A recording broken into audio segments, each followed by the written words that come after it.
पिता परमेश्वर, हम धन्यवाद करते हैं आपके महान प्रेम के लिए और आपकी उपस्थिति में आने का अवसर मिला प्रभु, ताकि हम आपकी उपस्थिति में आकर आपकी सामर्थ का और आपके प्रेम का अनुभव प्राप्त करें और आपकी महिमा के योग्य बने। हम सब विश्वास करने वालों का जीवन आपकी इच्छा और आपकी योजना के अंतर्गत जीवन जीने वाला हो, ताकि हम सबका जीवन आपकी महिमा का कारण बने। सारी महिमा आपको मिले।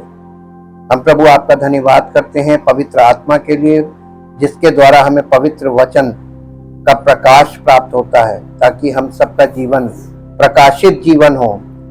हम केवल मुंह से ये ना कहें कि हम विश्वास करते हैं, बल्कि हमारे जीवन से वो विश्वास प्रकट हो और परमेश्वर की महिमा हो। यीशु मसीह के नाम से आमीन। Praise the Lord. सबको जय मसीह की। हम परमेश्वर का धन्यवाद करते हैं क्योंकि वो अद्भुत है, अनुग्रहकारी है और सामर्थ के अनोखे काम करने वाला परमेश्वर है। जैसा कि अभी तक हम लोग सत्य से अपनी कमर कस के द बेल्ट ऑफ ट्रुथ इसके विषय में अध्ययन कर रहे थे। एक बहुत इंपॉर्टेंट, ये बड़ा अध्ययन है लेकिन हमने उसको बहुत ब्रीफ किया और हमको ये मालूम हो गया कि परमेश्वर के वचन का सत्य से हमें प्रिपेयर होना। बेल्ट में प्रिपेयर्डनेस, तैयार हो जाना, खड़े हो जाना और पूरी तैयारी के साथ खड़े हो जाना।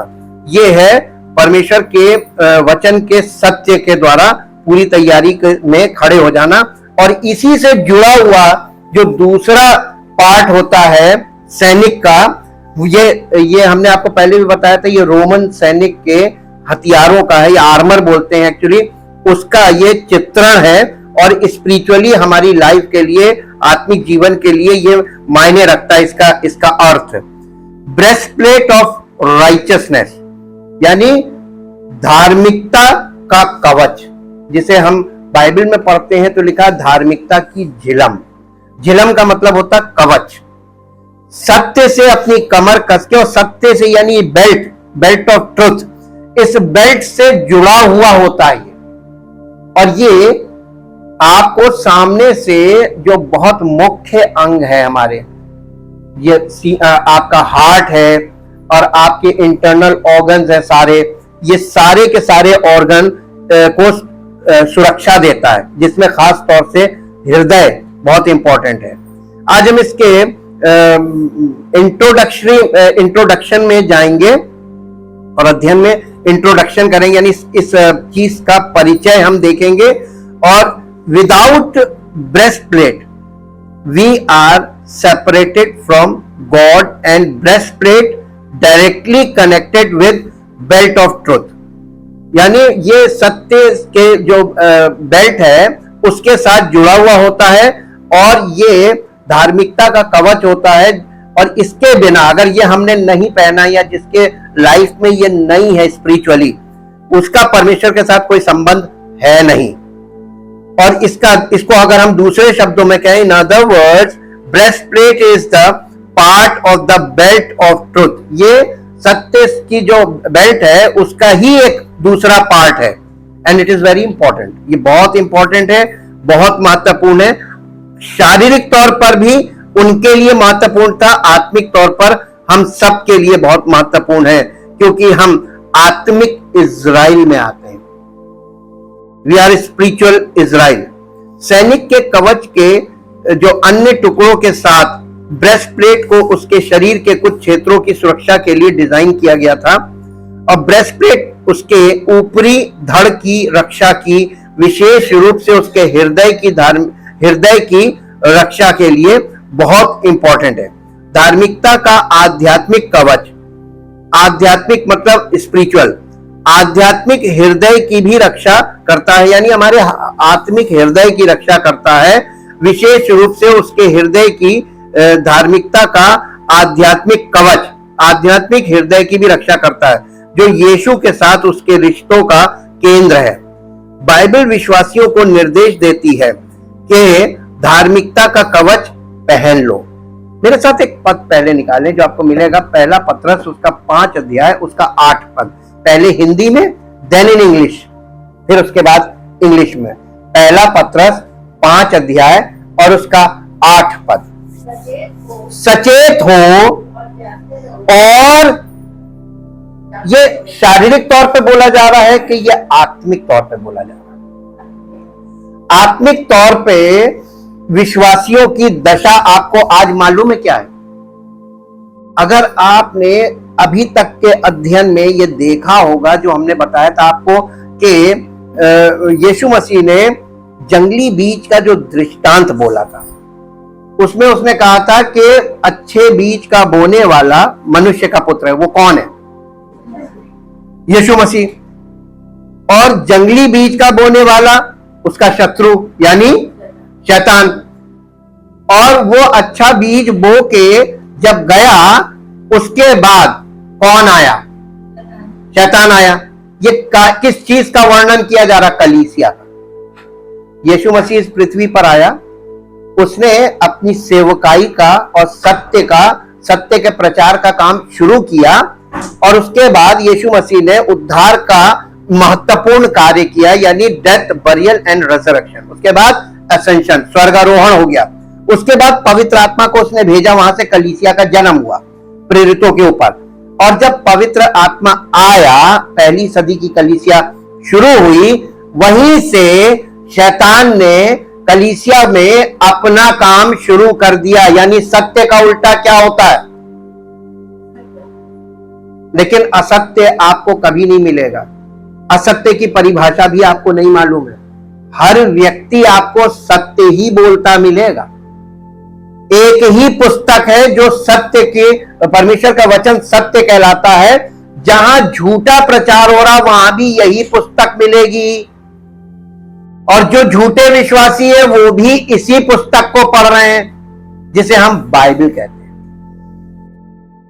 तो असत्य की परिभाषा बाइबल के अनुसार क्या है मालूम है? हाफ ट्रुथ, आधा सत्य और आधा हमारी भावना कह लीजिए, हमारी इच्छा कह लीजिए, हमारी बुद्धि की उसमें अपनी मिलावट कह लीजिए। यानी परमेश्वर के वचन में मिलावट कर देना, ये असत्य एक्चुअली नहीं है, ये है भ्रम फैलाने का काम। यानी परमेश्वर के वचन को तोड़ मरोड़ के उसके अर्थ को बदल के लोगों के सामने शिक्षा के रूप में रख देना। आज आपको जो मसीही लोग या कलीसियाएं जो मिलती हैं, उसमें आपको जो दिखाई दे रहा है, क्या वो परमेश्वर के वचन में वैसा है कलीसिया के संबंध में? तो वो कहां से आ गया? अब आप फिर जाइए, जंगली बीज के दृष्टांत में ये बताया यीशु मसीह ने कि अच्छे बीज का बोने वाला मनुष्य का पुत्र है। और जब वो बीज बोकर चला गया, तो जब लोग, यानी जिनमें वो बीज बोया गया, लोगों में, कलीसिया के लोगों में, मसीही विश्वासियों में, ऐसे समझ लीजिए, जब वो सो रहे थे, तब शैतान आकर काम करने लगा। शैतान ने जो बीज बोया जंगली दाने में, तो वो कब बोया और किस दशा में बोया? मेरे साथ निकाल लीजिए मत्ती रचित सुसमाचार 13 अध्याय। पहले एक बार इसको देखना बहुत जरूरी है। ये कार्य कहां से शुरू होता है? विश्वासी आपको बहुत मिलेंगे आज के युग में, और मसीही अपने आप को दावा करेंगे कि हम मसीही हैं, हम सच्चे मसीही हैं, हमारे पास पवित्र आत्मा है और हम सत्य को मानते हैं। पता कैसे चलेगा? आत्मा के फलों के द्वारा। किसी के जीवन में दिखाई देता है पवित्र आत्मा के फल? सन्नाटा क्यों? किसी की लाइफ में पवित्र आत्मा के फल प्रकट होते दिखाई दिए? तो इसका मतलब फिर ये कौन सी मसीहत है? इसी में तो लोग फंस रहे हैं, धोखा खा रहे हैं। अब 13 अध्याय निकाला, इसका 24 पद से पढ़िए।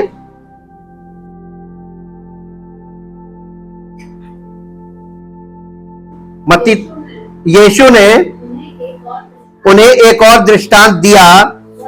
स्वर्ग का राज्य उस मनुष्य के समान है जिसने अपने खेत में अच्छा बीज बोया, पर जब लोग सो रहे थे, तो उसका, बोने वाले का शत्रु यानी यीशु मसीह का शत्रु, आकर गेहूं के बीच जंगली बीज बोकर चला गया। कब बोया उसने? क्यों? कौन रहा था? है ना ना ना, सभी लोग नहीं, ये संसार की बात नहीं हो रही कि सभी लोग कह दिया। सभी लोग में संसार के लोग आ गए।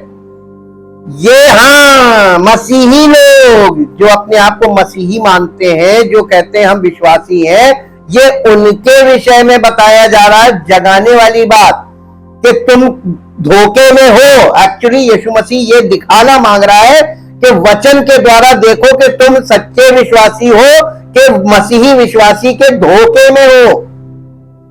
इसलिए वो कह रहा है जब लोग सो रहे थे का आत्मिक अर्थ हुआ कि जब लोग निश्चिंत थे कि हम तो विश्वासी, हम मसीही, हमें मसीही शिक्षा से मतलब नहीं, हमें बाइबल स्टडी से मतलब नहीं, हमें कलीसिया से कोई मतलब नहीं, हमारे पास पवित्र आत्मा है और हम मसीही हैं, बस ये है सोना। आज कितने लोग मसीही विश्वासी जागृत हैं, सचेत हैं या सो रहे हैं? अब बताइए आत्मिक स्टेटस क्या है? ये सब आत्मिक रूप से जो निश्चिंत हैं और जिनके अंदर इस बात की जरा सी भी परेशानी नहीं दिख रही है कि अरे बहुत भयानक समय आ गया, अब अंतिम निर्णय वाला समय आ रहा है, यीशु मसीह के आने का समय है, जिसके लिए ये निर्देश दिए गए जैसे जैसे तुम उस दिन को निकट आते देखना तो और अधिक जमा होना। उतना ही लोग आज मसीही विश्वासी जो अपने आप को कहते हैं, मानते हैं, वो उतना ही कलीसिया से दूर है। तो सो रहे हैं ना? क्यों सो रहे हैं? क्योंकि शैतान ने उनको ऐसी शिक्षा में डाल दिया है जिसमें वो निश्चिंत हो गए। अरे अब प्रभु यीशु मसीह आएगा, हमें ले जाएगा। क्या यीशु मसीह ने ऐसा ही वायदा किया था कि मैं आऊंगा सबको ले जाऊंगा? जो कहेगा प्रभु यीशु मसीह की जय, जो कहेगा मैं मसीह विश्वासी हूं, सबको ले लेगा ना।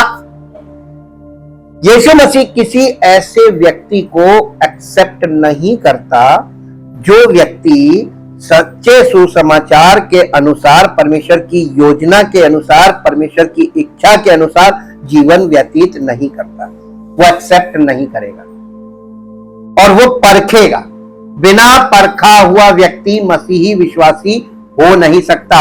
और प्रमाण क्या है? पवित्र आत्मा के फलों के द्वारा उनकी पहचान होगी। जब तक पवित्र आत्मा के फल आपके जीवन में, जब खेती होगी, फल तो वो चीज है कि बोना, उसकी रक्षा करना, उसकी सेवा करना, और फिर वो पेड़ जब फलवंत होगा तो उसमें फल आएंगे। और फिर फल कच्चे गिर गए तो फिर फल पूरी तरीके से परिपक्व होने चाहिए। तो पवित्र आत्मा के फलों का प्रगटीकरण एक प्रोसेस को दिखाता है, आत्मिक प्रोसेस को। और जो आत्मिक प्रोसेस में कलीसिया में बना नहीं रहेगा वो मसीह उसको एक्सेप्ट नहीं करेगा। ये तो हो गई इतनी बात। अब तो वापस वहीं पे आ जाइए। पहला पत्रस 5 अध्याय का 8 पद, सचेत हो। ये इसका मतलब वेकअप कॉल है, वेकअप कॉल है। सचेत हो और जागते रहो। क्यों? क्योंकि तुम्हारा विरोधी शैतान गरजने वाले सिंह के समान इस खोज में रहता है। अरे बाप रे बाप, ये तो बहुत भयानक वेकअप कॉल है। सच्चा मसीही कौन? जो सचेत है आत्मिक तौर पे, जागृत है आत्मिक तौर पे, और जो शैतान को या विरोधी को जानता है आत्मिक तौर पे और प्रिपेयर है आत्मिक तौर पे, और सुरक्षा के यानी सही कंडीशन में है ताकि वो उसका शिकार ना हो जाए। ऐसा व्यक्ति आज के युग में वो सच्चा मसीही है। बाकी सब कहने की जरूरत नहीं है, समझने की जरूरत है कि क्या है।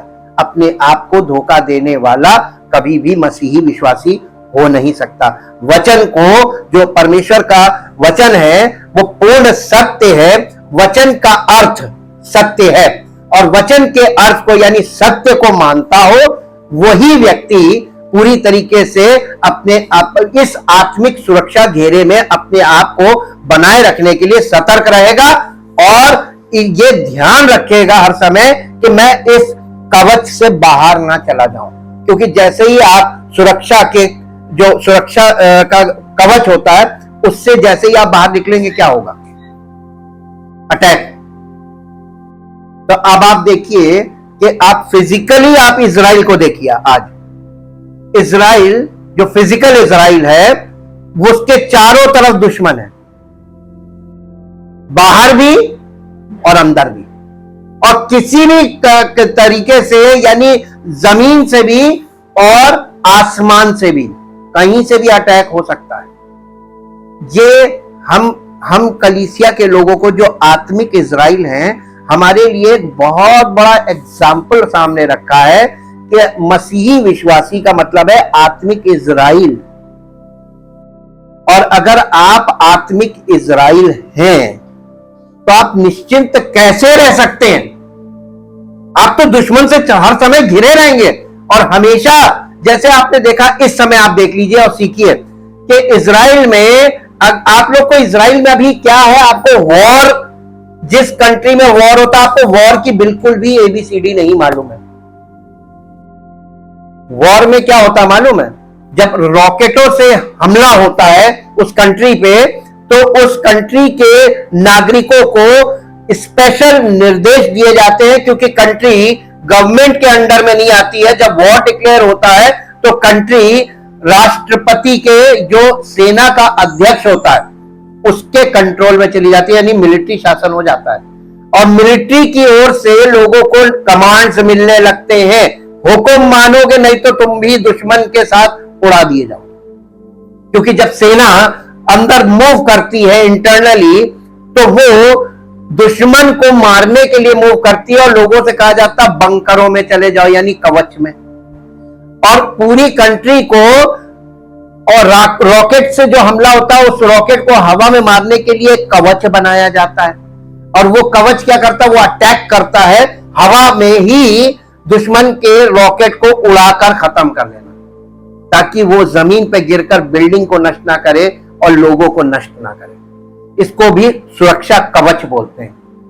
जैसे इजराइल में आयरन डोम है।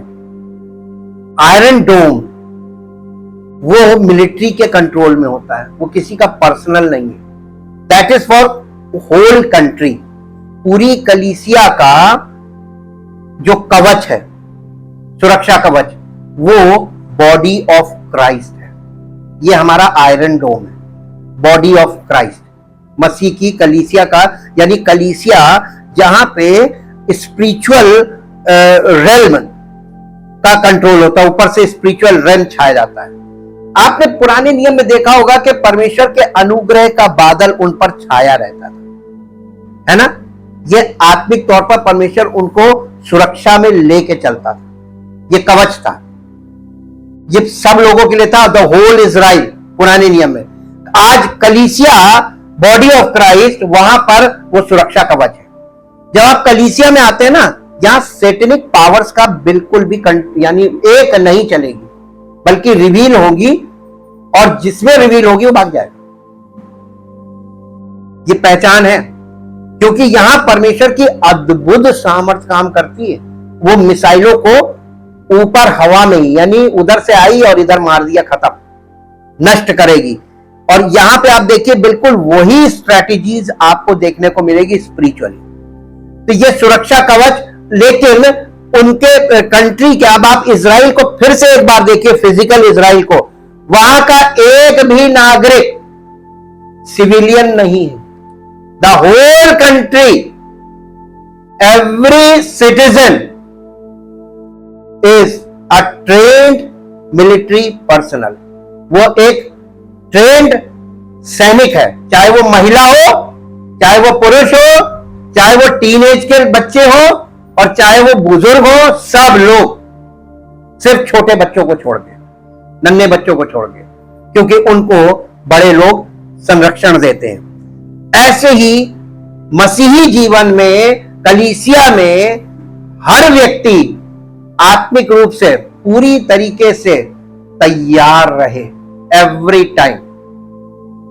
क्यों?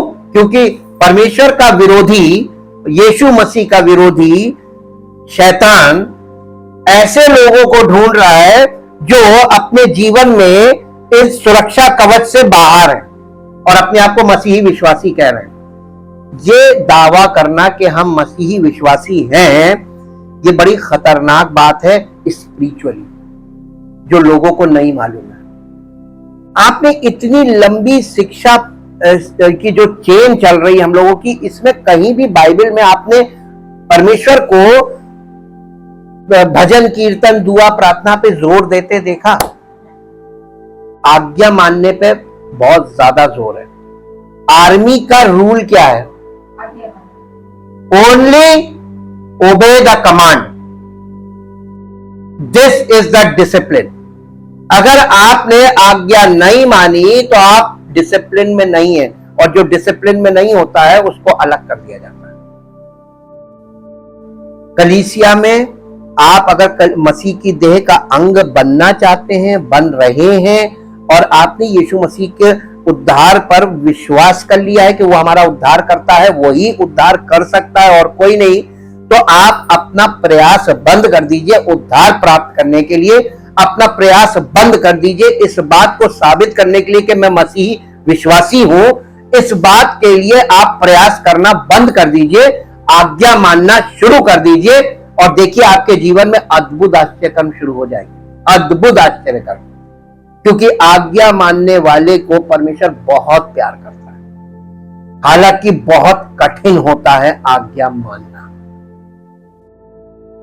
अब आप देखिए, ये सुनने में अच्छा लगता है लेकिन है कठिन। अब वहां पे इंग्लिश में पढ़ेंगे, 1 Peter chapter 5 verse 8। Be well, सचेत रहो का मतलब be well balanced spiritually, mentally, emotionally, physically, सारी चीजों में वेल बैलेंस्ड। आपको अभी भी नहीं समझ में आया? जब लोग ऐसे बड़ा दावा करते हैं, मैं मसीह पर विश्वास करता हूं, मैं मसीही हूं, मैं मसीही विश्वासी हूं, उनके घर में एक, देखिए डेथ तो सबके यहाँ होती है ना, डेथ एक सच्चाई है, किसी की डेथ हो जाए उस समय आप उस घर की हालत देख लीजिए, उन लोगों की बोली सुन लीजिए। उस समय ऐसी ऐसी बातें बोलेंगे जिससे आपको यह पता चल जाएगा ना ये मसीह विश्वासी नहीं है। क्योंकि मसीही लोग ये विश्वास करते हैं कि फिजिकल डेथ के बाद हम अनंत जीवन में प्रवेश कर जाते हैं। हाँ के ना? अगर कोई व्यक्ति मसीही विश्वासी परिवार का है और उसकी डेथ हो गई, तो हमें दुख है कि आज वो फिजिकली हमारे साथ नहीं है, लेकिन इस बात की खुशी भी है कि वो परमेश्वर के राज्य में पहुंच गया, प्रवेश पा गया।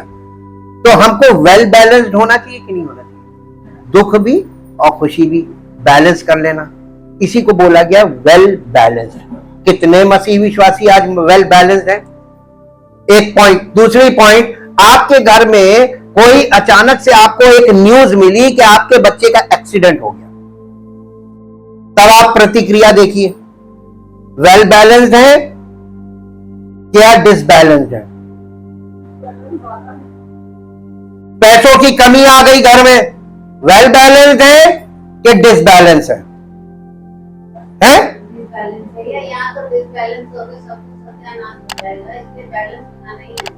तो बैलेंस यहाँ पे वेल बैलेंस की बात करें, वेल बैलेंस एक यानी परमेश्वर की शरण में बने रहना, आज्ञाकारी बने रहना और हर सिचुएशन को नॉर्मलाइज करना अपने अंदर, तब वेल बैलेंस प्रूव होगा।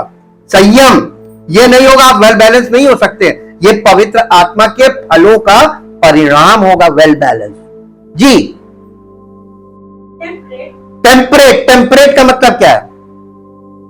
जरा जरा सी बात में फट जाना, क्रोधित, जरा जरा सी बात में मुंह से अंदर से ऐसी भाषा निकलने लगना जिसे सुनकर लोग कहेंगे अरे ये यार कहता हम कलीसिया में जाते हैं, ये कहता हम वचन सुनते हैं, ये इसके मुंह से तो बड़ी गंदी बोली निकल रही। अब्यूजिंग लैंग्वेज, गालियां निकलने लगना, गुस्से में उल्टे सीधी बातें बोलने लगना। कई बार गुस्से में लोग कहते हैं हम मर जाएंगे, हम अपने आप को मार देंगे। ये सब गाली देना ही है। आप कौन होते हैं अपने आप को मारने वाले? आपको जन्म दिया परमेश्वर ने, आपने परमेश्वर की इच्छा योजना को तो पूरा नहीं किया, अपनी मर्जी में अपना जीवन जिया, और जब उसका नतीजा आपके जीवन में आ रहा है तो आप ऊपर वाले को भी कोसते हैं और अपने आप को भी गलत गलत शब्द निकालते हैं, गलत बातें बोलते हैं। परमेश्वर प्रसन्न होगा कि नाराज होगा? और कहेंगे हम विश्वासी हैं। तो विश्वासी की परिभाषा लोगों को मालूम होनी चाहिए, बिब्लिकल। बाइबल किसको विश्वासी मानती है? जी, sober of mind, be vigilant. Vigilance देखा आपने? अचानक से एक टीम आती है और रंगे हाथों रिश्वत लेते पकड़ती है, उसको कहते हैं विजिलेंस टीम। बी विजिलेंट का मतलब हर समय चौकन्ने रहना। ये हर समय आपको एकदम चौकन्ने रहना है कि कहां से कहीं से कोई अटैक तो नहीं हो रहा। जब बॉर्डर पर सिक्योरिटी फोर्सेस होती हैं, वो विजिलेंट होती है, चाहे रात हो चाहे दिन हो, चाहे बारिश हो रही हो चाहे बर्फ पड़ रही हो, आंधी तूफान आ रहा हो, वो वहां पर एकदम विजिलेंट रहते हैं। जी, and cautious at all times for that enemy of yours, the devil roams around। Roaming पे रहता है वो। आपके मोबाइल में रोमिंग आता है ना, जब आप कहीं शहर से बाहर जाते हैं, अपने राज्य से बाहर जाते हैं, अपने शहर से बाहर जाते हैं और अपने देश से बाहर जाते हैं, तीनों कंडीशन में रोमिंग लागू हो जाती है। रोम करता यानी चारों तरफ वो मंडराता फिरता। कौन? आपको नहीं मालूम है? फिजिकल मसीही विश्वासियों को ये लगता है कि अरे प्रभु तो संभाल ही लेंगे, हम तो बैठी हैं विश्वास करके। ऐसा वाला विश्वासी मसीही विश्वासी नहीं है। ये धोखा पेगन रूट्स का रिजल्ट है, ये बोली और ये व्यवहार। एक बार यीशु मसीह पर विश्वास किया और सोच लिया कि अब हमारा तो उद्धार हो गया, ये पेगन रूट्स का रिजल्ट है। मसीही शिक्षा ना होना और अंधविश्वासी का प्रभु पर सिर्फ भरोसा कर लेना। हम तो यीशु मसीह पर विश्वास करते हैं, बाकी तो प्रभु देखेंगे। इतनी भयानक चीज है। इस भावना को काउंटर करना सब मनुष्यों के लिए व्यक्तिगत तौर पर बहुत कठिन है। ऐसे बहुत से पॉइंट हैं। जी, roams around like a lion, जैसे फाड़ खाने वाला शेर, भूखा शेर एकदम ढूंढता रहता शिकार को, ऐसे ही शैतान उन लोगों को ढूंढ रहा है जो कहते हैं हम मसीही विश्वासी हैं। जी, रोइंग इन फियर्स हंगर, बहुत भूखा है और बहुत भूख के कारण वो एकदम खौरियाया हुआ और ढूंढ रहा है कि किसको फाड़ का है। जी, seeking someone to seize upon and endeavour, यानी फाड़ खाए। शैतान हर मसीही विश्वासी को फाड़ खाने के लिए हर समय ढूंढता रहता, वो अपने काम पे बिल्कुल लगा रहता है। और मसीही विश्वासी कैसे हैं? निश्चिंत, अरे प्रभु संभालेंगे, प्रभु देखेंगे, अरे वचन में क्या ज्यादा घुसना, हमें तो काम से फुर्सत नहीं, हमारे पास तो समय नहीं है, अरे जब होता है तो हम देख लेते हैं थोड़ा बहुत। ये सब निश्चिंत रहना, ढीले होना और ये सोचना कि प्रभु तो कर ही लेंगे, ये गलत विचार है। ये परमेश्वर के वचन के अनुसार नहीं है। यहां पे हमारा माइंड डिसेप्शन में, हम धोखे में। धोखा मत खाइएगा। जी, अब हम इस विषय में आगे बढ़ते हैं। अब आपने देख लिया कितना महत्वपूर्ण है ये विषय, और इसीलिए हम इस विषय में आगे जब बढ़ते हैं, धार्मिकता के बिना हम ईश्वर से अलग हो जाते हैं। धार्मिकता की झिलम। धार्मिकता क्या है? बाइबल हमें बताती है कि ईश्वर पवित्र है।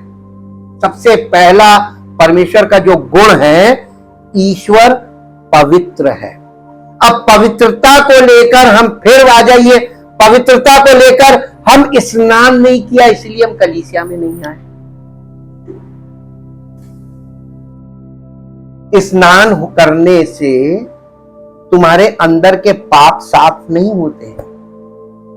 चाहे तुम कहीं भी स्नान कर लो, किसी भी नदी में स्नान कर लो, कहीं पर भी तुम स्नान करोगे तो तुम्हारे अंदर हृदय में शुद्धता नहीं आएगी। तो फिजिकल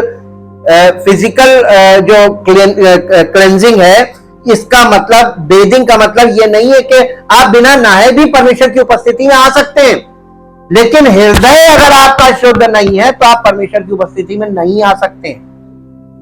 इसीलिए यीशु मसीह ने इस विषय पर एक कहानी सुनाई थी।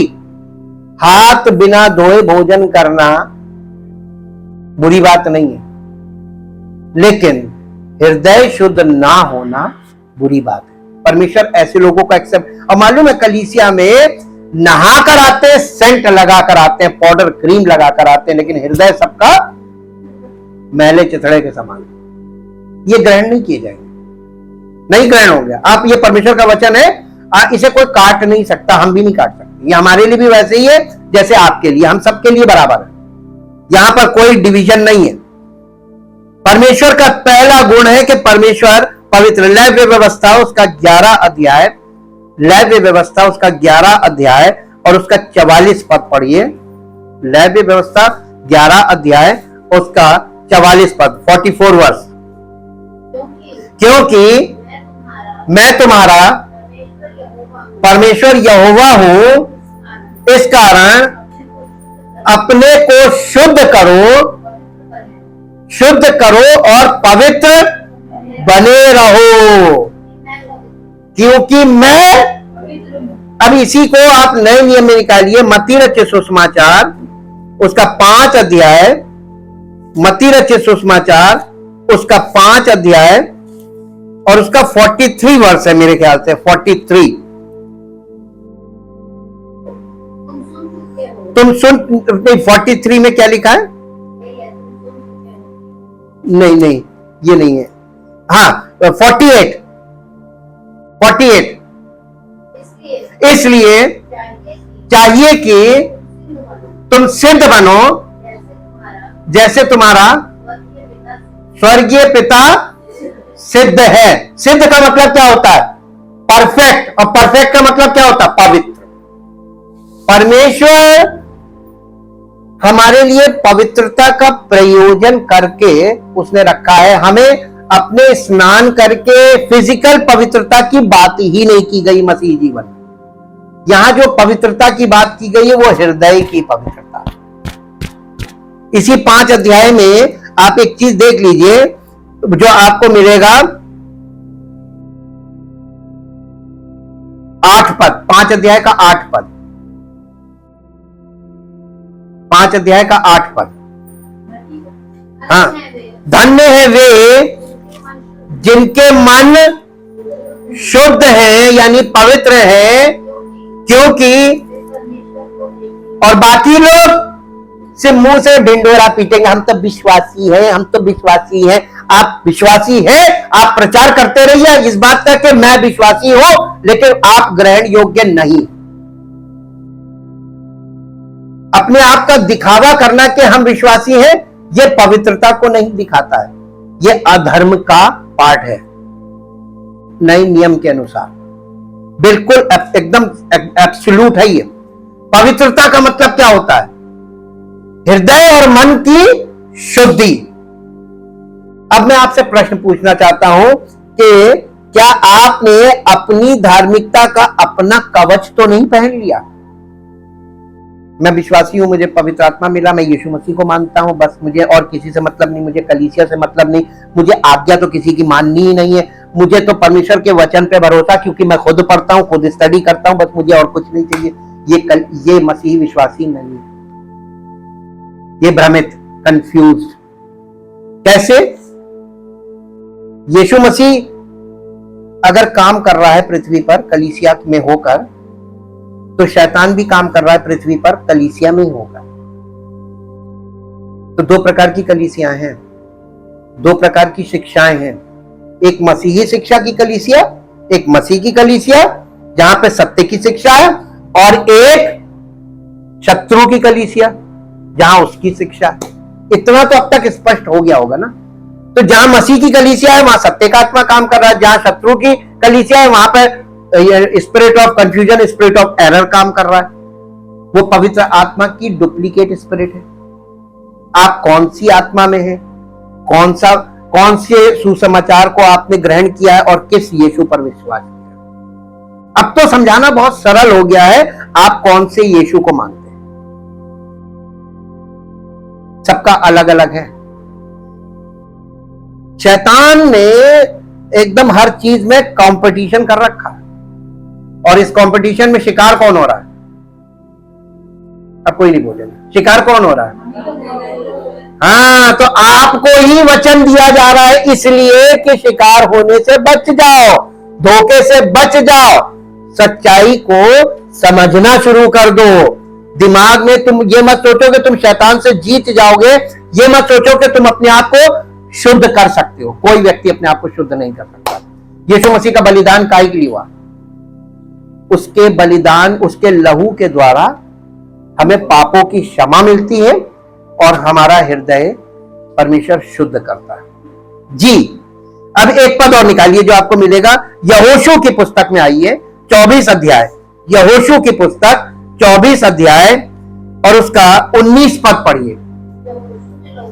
यहोशू ने लोगों से कहा, तुमसे यहोवा की सेवा नहीं हो सकती क्योंकि वो पवित्र परमेश्वर है,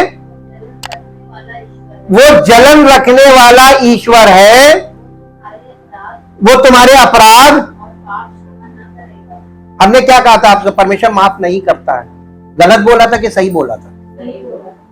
परमेश्वर नहीं माफ करता है, और ये माफी हम लोगों को जो मसीह में मिल रही है, ये उसके बलिदान के कारण मिल रही है।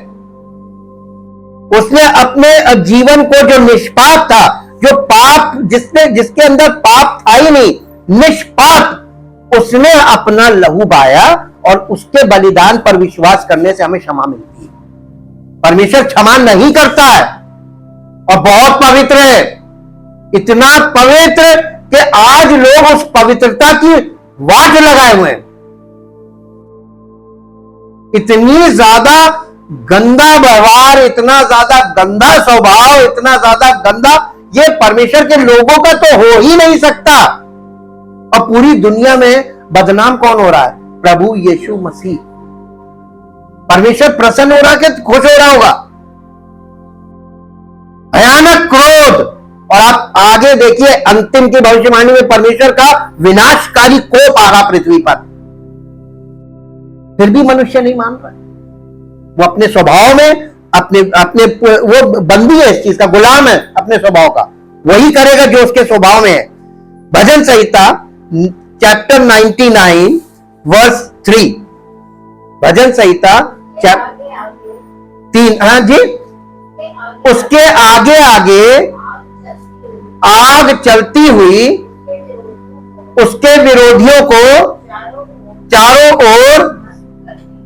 अरे बाप रे, ये कौन है जिसके आगे आगे आग चलती हुई उसके विरोधियों को? ये परमेश्वर और उसके लोग। जो परमेश्वर के लोग होते हैं ना, उनके आगे आगे परमेश्वर आग है। तो इसका मतलब परमेश्वर का आत्मा, स्पिरिट ऑफ फायर। यीशु मसीह, उसने, यूहन्ना ने क्या कहा था? जो मेरे बाद आ रहा है वो मुझसे श्रेष्ठ है, जो तुम्हें पवित्र आत्मा और आग से बपतिस्मा देगा। आग परमेश्वर का वचन भी है, आग परमेश्वर की उपस्थिति भी है। जहां परमेश्वर का शुद्ध वचन होगा वहीं परमेश्वर की उपस्थिति होगी। ये स्पिरिचुअल फायर है। और ये स्पिरिचुअल फायर क्या है मालूम है? दुश्मन को भस्म करती है। अगर आप परमेश्वर के अधीन हैं, यानी वचन के अधीन हैं और कलीसिया में समर्पित हैं और सेवक के आज्ञा मान रहे हैं, तो यह आग आपके दुश्मनों को भस्म करने लगी। जी, इसका 5वां पद पढ़ दीजिए। पहाड़ यहोवा के सामने मोम के समान पिघल गए। इतनी पावर है जी। अर्थात सारी पृथ्वी के परमेश्वर के सामने, परमेश्वर एक ही है। अब इसका 9वां पद पढ़ दीजिए।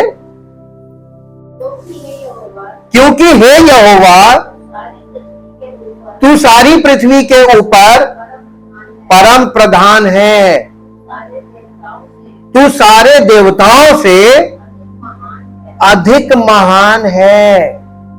आज लोग इसके साथ व्यवहार कैसे कर रहे हैं? उसके इकलौते पुत्र के साथ व्यवहार कैसे कर रहे हैं? उस पुत्र की आत्मा के साथ क्या व्यवहार कर रहे हैं? यशायाह नबी की पुस्तक उसका 40 अध्याय, आइजाया चैप्टर 40 वर्स 25, 25 पद। यशायाह 40 का 25 पद। जी, इसलिए तुम मुझे किसके समान बताओगे? यानी आप परमेश्वर की उपमा किस चीज से दे सकते हैं कि मैं उसके तुल्य ठहरूं? जी, उस पवित्र का यही वचन है। यानी पवित्रता की मिसाल, परमेश्वर इतना पवित्र है कि उसकी मिसाल या उसकी उपमा किसी के पास है नहीं कि आप किस चीज से उसको कंपेयर करेंगे उस पवित्रता को। हबक्कुक नबी की पुस्तक निकालें, माइनर प्रॉफिट्स में आता है। हबक्कुक नबी की पुस्तक उसका पहला अध्याय और उसका 12 पद पढ़िए। हबक्कुक, हे मेरे प्रभु यहोवा, हे मेरे पवित्र परमेश्वर, क्या तू अनादिकाल से नहीं है? इस कारण हम लोग नहीं मरने के, हे यहोवा, तूने उसको न्याय करने के लिए ठहराया है। हे चट्टान, तूने उलाहना देने के लिए उनको बैठाया। ये चट्टान कौन है? देखिए, है ना, चट्टान बहुत इंपॉर्टेंट है। यूहन्ना रचित सुसमाचार उसका 17 अध्याय, उसका 17 अध्याय और उसका 11 पद पढ़िए। मैं अब जगत में ना रहूंगा, यीशु मसीह कह रहे हैं, परंतु यानी यीशु मसीह अपने चेलों के लिए पिता से विनती कर रहे हैं कि ये जगत में रहेंगे और मैं तेरे पास आता हूं।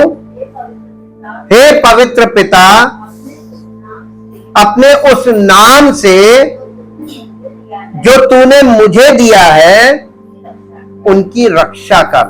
किनकी? चेलों की रक्षा कर कि वे हमारे समान, कैसे? जैसे पिता पुत्र पवित्र आत्मा एक है, वैसे ही मसीह के चेले और पिता पुत्र पवित्र आत्मा के साथ एक हो जाए।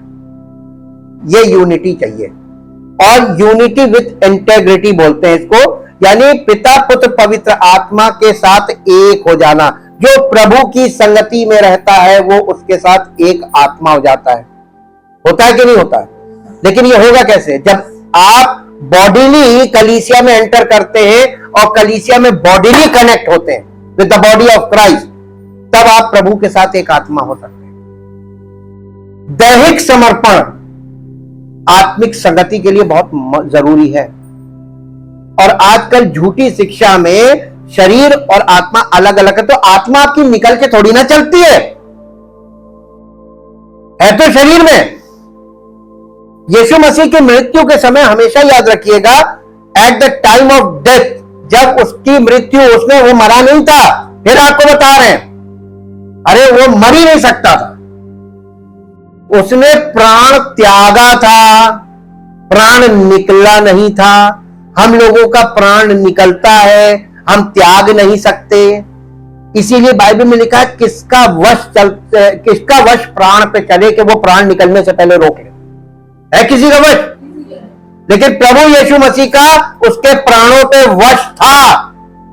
वो अपने प्राणों को चाहता तो वो मर ही नहीं सकता था, लेकिन चूंकि ऑन राइट टाइम सारे काम होने थे, तीसरे दिन जी उठना था, तो वो दोनों से पहले यीशु मसीह ने प्राण त्याग दिया।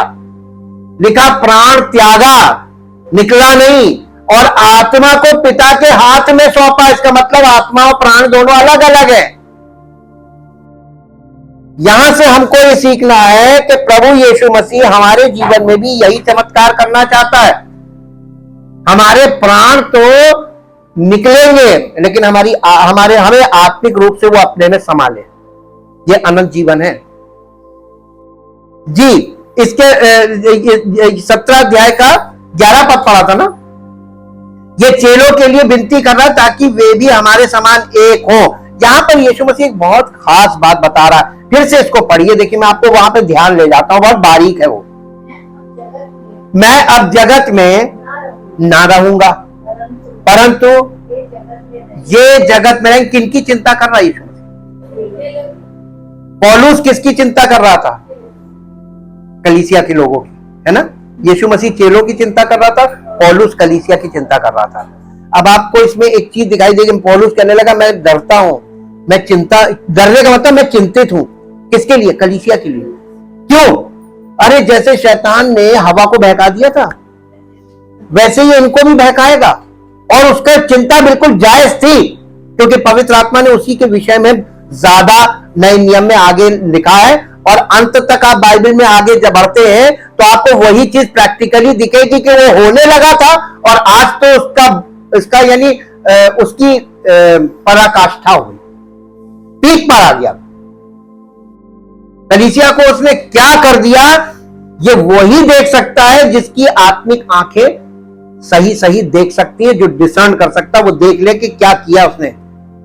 ये मसीह की कलीसिया नहीं है, इसलिए आपको सारे एग्जाम्पल गलत दिख रहे हैं। किसी को कॉपी करने की कोशिश मत कीजिएगा।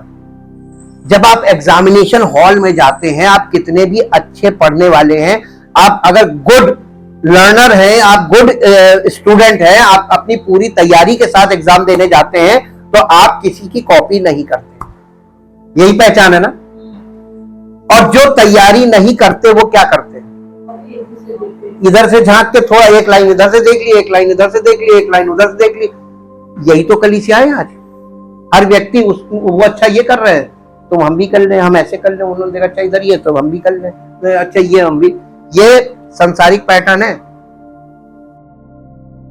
ये बताइए कि इनका रिजल्ट क्या होगा? सब जीरो पे जाएगा। एक अच्छा व्यक्ति जो पूरी तैयारी के साथ परीक्षा में अपीयर होता है, वो किसी की कॉपी नहीं करता। और एक तैयारी ना करने वाला बच्चा जो है, वो हमेशा दूसरों की कॉपियों से कॉपी करता है और खिचड़ी पका के आता है। मसीह जीवन में हमें क्या करना चाहिए? दूसरी कलीसियाओं में क्या हो रहा है वो देखने की जरूरत है, या परमेश्वर के वचन में पवित्र आत्मा हमको क्या कह रहा है वो करने की जरूरत है? आज्ञा मानने की जरूरत है, उसमें करना कुछ नहीं है, एक्चुअली कोई एफर्ट नहीं है, कुछ नहीं है, सिर्फ आज्ञा माननी है, जो कठिन है। हम पहले ही बता देते हैं बहुत कठिन है। आज्ञा मानते रहना बहुत कठिन है। एक तो मान लेंगे, दूसरी बोलोगे तो फिर नहीं, अब नहीं करेंगे जी। यहां पर यीशु मसीह अपने चेलों के लिए विनती कर रहा है और कह रहा है ये जगत में रहेंगे पिता जी, और मैं तेरे पास आता हूं। हे पवित्र पिता, अपने उस नाम से जो तूने मुझे दिया है। यीशु मसीह अपने चेलों को किसके हाथ में सौंप रहा है? पिता के हाथ में, क्योंकि उसको भरोसा है कि मैं तो नहीं रहूंगा जगत में, मैं तो पिता के पास जा रहा हूं। अब इनको कौन संभाल सकता है? हाँ, इसीलिए पिता का प्रेम पहले आता है। प्रभु यीशु मसीह का अनुग्रह उसी पर होगा जिससे पिता प्यार करेगा, और जो आज्ञाकारी होगा उसी से पिता प्यार करेगा, उसी पर यीशु मसीह अनुग्रह करेगा, उसी को पवित्र आत्मा की उपस्थिति का और उसकी फेलोशिप का लाभ मिलेगा। ये मसीह की कलीसिया के लिए यही नियम है। इसीलिए आखिरी प्रार्थना या आशीर्वाद है, बेनेडिक्शन है जी। अब मेरे साथ एक पद और निकालिए जो आपको मिलेगा, पहला पत्रस उसका पहला अध्याय और इसका 15 पद पढ़ दीजिए। पहला पत्रस पहला अध्याय 15 पद। पर जैसा तुम्हारा बुलाने वाला पवित्र है, वैसे ही तुम भी अपने सारे चाल चलन में क्या मांगा है? और लोग धर्मी बन रहे हैं, धर्म कर्म में लगे हुए हैं, और बनना क्या है? हम बन ही नहीं सकते, नहीं बन सकते। पवित्र यानी परमेश्वर की उपस्थिति में आओगे, परमेश्वर का आत्मा काम करेगा, आज्ञा मानोगे और यीशु मसीह के बलिदान पर विश्वास करोगे तो पवित्रता का काम शुरू होगा। उद्धार से पिछले पापों की क्षमा मिलेगी और आगे को पाप ना करो उसके लिए कलीसिया में समर्पित हो और पवित्र आत्मा की आज्ञा मानकर जो जो सिखाया जा रहा है उसको वो आज्ञा मानने लगो, चलने लगो। ये है पवित्रता प्राप्त करने का तरीका। Thank you, thank you, thank you Lord. परम पिता परमेश्वर, हृदय से धन्यवाद करते हैं आपके पवित्र वचनों के लिए जो पवित्र आत्मा के द्वारा हमें प्राप्त हुए हैं। प्रभु, ये जीवन की वो ज्योति है जिसे आज्ञा मानने वालों के जीवन में से ये ज्योति प्रकट हो, जिससे मसीह की महिमा प्रकट हो और हम सब विश्वास करने वालों का जीवन मसीह की महिमा के योग्य बने और उसकी महिमा हम सब के जीवन से प्रकट हो ताकि उसका नाम महिमान्वित हो। धन्यवाद के साथ इस प्रार्थना को आपके इकलौते पुत्र प्रभु यीशु मसीह के नाम से मांगते हैं, आमीन। Praise the Lord.